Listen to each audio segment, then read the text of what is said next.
I'm Noreen Taylor, and I'm chair of the Charles Taylor Foundation, which supports the Charles Taylor Prize for Literary Nonfiction. And joining me in the room are fellow trustees Michael Bradley, who's sitting over there, and David Staines, who's back there. Judy Mappin is in Montreal, and we're going to be phoning her directly after this is finished. And we all welcome you to the 10th awarding of the Charles Taylor Prize. You know, it's 10 years, and I have to say I'm nervous because I've read too many books, but it stopped and made me think on a 10th year anniversary. First of all, as I've said to Tom this morning, I've noticed as I look up the website from 2000 that my picture, Michael's picture, David's picture, Judy's picture, we haven't changed in 10 years. It's amazing how that happens. But more than that, our jurors, Eva-Marie Kroller, Neil Basundath, and David McFarlane. Only David McFarlane has updated his photo. This year I've been fascinated by reading the simple list. There were 153 submissions this year. 153. It's amazing. This is an unprecedented number. Just reading the list of subjects was fascinating because you learned what Canadians wanted to know about. They showed us that we were a remarkably curious country, wanting to know about ourselves, our diverse communities, our national past and present, and both what happens within our country and the world at large. Reading these 153 books was our original and founding jury of Neil Basundath, Eva-Marie Kroller, and David McFarlane.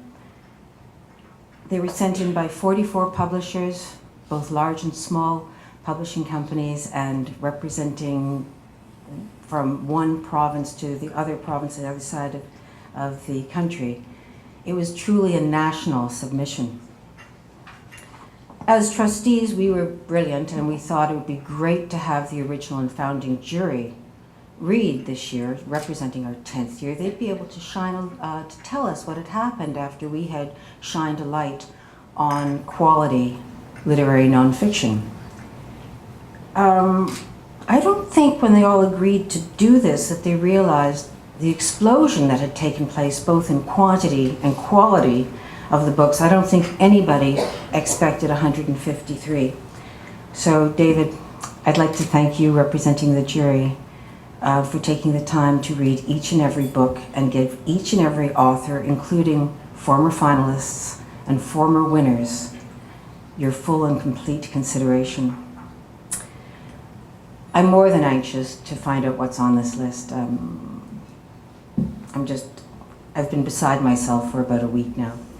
But before I get to do that, it's important for me to tell you something about the jury. And I'm only going to highlight the recent achievements, if I may, because other than that, you'd be hearing me talk all the time, and I don't think that's really why you're here. If you want a full and complete biography, please look up the website or get the press kit as you go out the door. Neil Basundath's latest novel, The Soul of All Great Designs, has just been published overseas and is being nominated for several prizes. Of course, knowing Neil, he's no stranger to prizes. His Worlds Within Her was shortlisted for the Governor General's and the Prix Femina, and The Unyielding Clamor of the Night and Doing the Heart Good both won the Hugh MacLennan Prize for Fiction. Neil offers an amazing perspective as a jury because he's been an award winner in both fiction and nonfiction. In addition, he teaches creative writing at the Université Laval, and last year he was made a recipient of the Chevalier d'Ordre National du Québec for his contribution to his adopted province. Working on the jury for the first 3 awardings was Eva-Marie Kroller, and it would be fair to say that she helped set the tone for the pursuit of and recognition of excellence in nonfiction. Eva-Marie was also on the jury that recommended that this prize become an annual prize, and for that I think all of us have to thank her.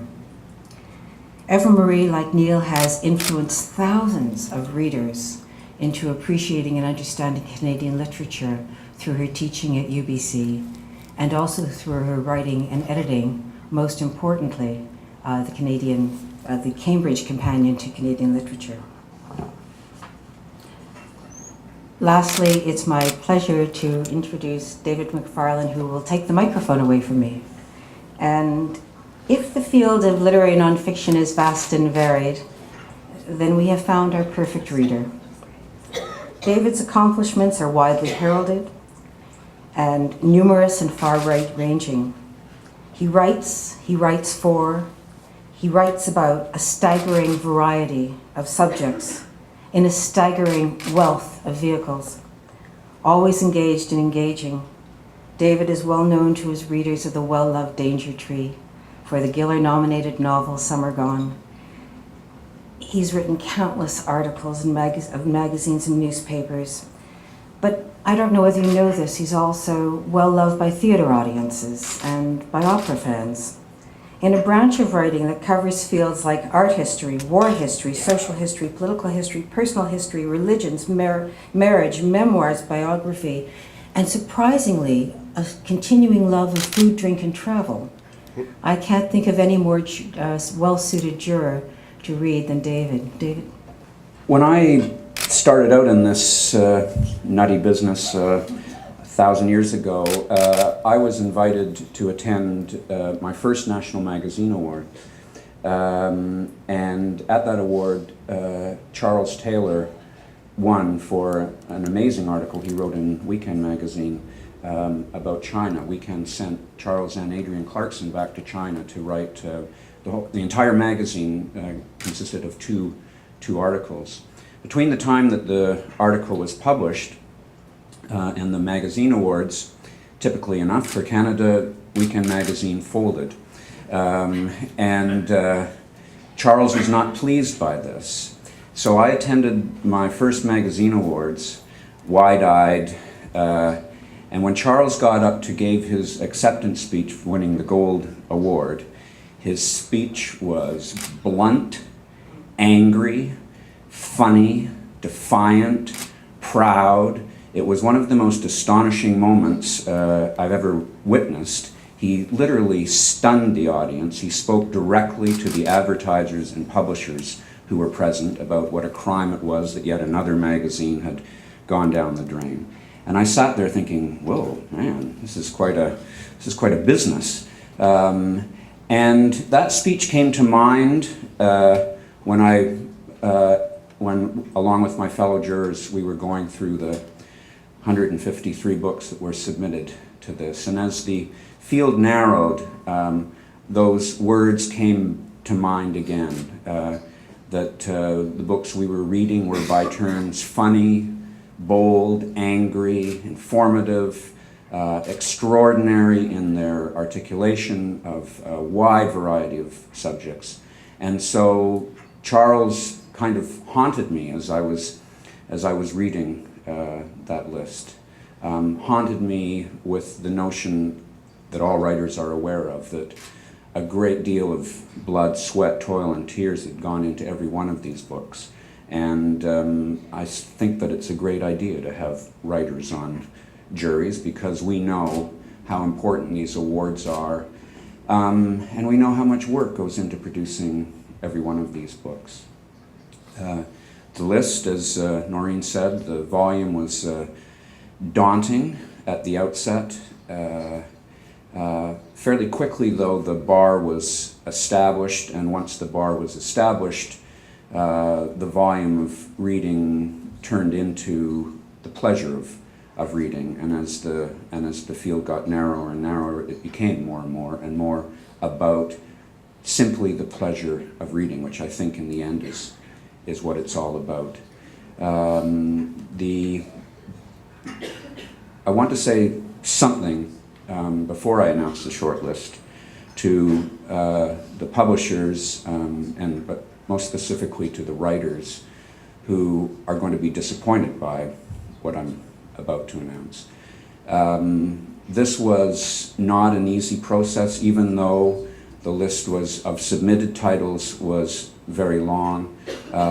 We got down to a long short list some time ago, and we've been exchanging emails talking about these books for a while now, and there are quite a few books that are circling the shortlist that for a variety of reasons aren't on it, but are nonetheless extraordinary books. I think that in the 10 years since we were first together as a jury, the category of nonfiction has become really, I think, the most exciting kind of writing going on. It's all over the map. There are intimate memoirs, there are political books, there are histories, there are all kinds of things, and a real explosion, as Noreen said. So that was fantastically exciting as a reader, a bit worrisome as a juror, because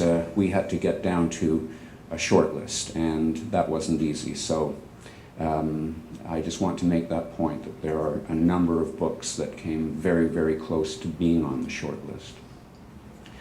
So I think with no further ado, I'll announce the short list.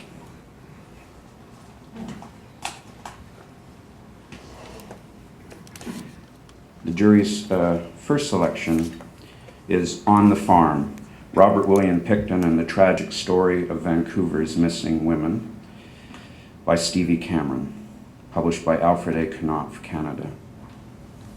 Of the book, the jury wrote, On the Farm, Robert William Picton and the Tragic Story of Vancouver's Missing Women is a powerful investigation into one of Canada's most horrific crimes. With characteristic thoroughness, Stevie Cameron reveals not only the nightmarish events at the Picton farm, but also their larger social context.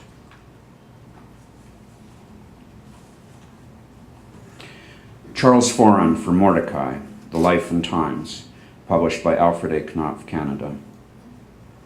Of the book, the jury wrote, Mordecai, The Life and Times meets the immense challenge of writing about one of Canada's most talented and controversial authors. Charles Foran has created a rich and compelling portrait of the man and his times. Third selection, Ross King for Defiant Spirits, The Modernist Revolution of the Group of Seven, co-published by Douglas and McIntyre and the McMichael Canadian Art Collection. Of the book, the jury wrote, Defiant Spirits, The Modernist Revolution of the Group of Seven is a fresh and immediately authoritative study of a Canadian cultural icon. Ross King's accomplishment is to place the historic details of the group's working lives into an international context. Fourth selection. George Sipos, The Geography of Arrival, a Memoir, published by Gaspereau Press. Of the book, the jury wrote, The Geography of Arrival is a lyrical memoir of an immigrant family's daily lives in London, Ontario. George Sipos takes us on a journey through physical and emotional geographies and makes the ordinary extraordinary. The fifth and last selection for the shortlist, Marilee Weisbord for The Love Queen of Malabar, Memoir of a Friendship with Kamala Das, published by McGill Queen's University Press. Of the book, the jury wrote, The Love Queen of Malabar, Memoir of a Friendship of Kamal Das, is an idiosyncratic account of an unusual cross-cultural friendship between a Canadian documentary filmmaker and a celebrated, controversial Indian poet. Marilee Weisbord successfully captures the contradictory complexity of their dialogue. Thanks very much. I hope that you're happy, and I hope that some of your favorites are there. Some of mine are, some are circling the list, I must admit. In any case, that's a problem with being a devoted reader. You start developing your own favorites, and I'm not on the jury. In any event, this is going to be an amazing year. I said to everyone, hang on to your hats. It's going to be an interesting and intense ride. Tomorrow, June Dickinson and Steve Weir will be meeting with the publishers to talk about the sequence of the next few weeks for the finalists and their publishers. And then for the rest of us, I hope to see you all back here on Valentine's Day. I can think of no better way to celebrate the love of reading, but on Valentine's Day here at the King Edward Hotel in the Sovereign Ballroom. So thank you for your attention, thank you for coming, and stay tuned.